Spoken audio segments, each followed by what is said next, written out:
Welcome to బిల్స్మార్ట్స్ constructions. వీటిని స్టెరప్స్ అంటారండి. జనరల్గా వీటిని యూజ్ చేసేది కాలమ్స్లోని బీమ్స్లోని యూజ్ చేస్తారు. వీటిని రెడీ చేసే టైంలో ఈ యాంగిల్ చూసారా 90 degreesలో చేసేస్తారు.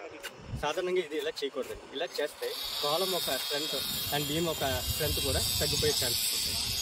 వీటిని ఈ యాంగిల్లో చేయాలి. దీన్ని 135 degrees అంటారండి. ఈ యాంగిల్లో చేయాలి. ఇలా చేయడం వల్ల బార్స్ వచ్చి ఇందులో ఇంటర్సెక్ట్ అయ్యి ఉంటాయండి. సో దీనికి ఎక్స్ట్రా బాండింగ్ అనేది కాలమ్స్కి బీమ్స్కి కూడా ఉంటుందండి. ఇది ఇలా 135 degrees బెండ్ చేయడం వల్ల స్ట్రెంత్ అండ్ షేర్ స్ట్రెంత్ కూడా పెరుగుతుందండి. కాలమ్స్ లైఫ్ కూడా పెరుగుతుంది. అండ్ ఇది కరెక్ట్ ప్రాపర్ వే అండి. చాలా చోట్ల మేస్త్రులు అండ్ కాంట్రాక్టర్స్ కూడా ఇవి పట్టించుకోరు. ఇది కంపల్సరీ మస్ట్ అండ్ షుడ్గా ఈ యాంగిల్లోనే చేయాలండి. ఈ 90 degrees అనేది చేయకూడదు, ఈ యాంగిల్లోనే చేయాలండి. Thank you.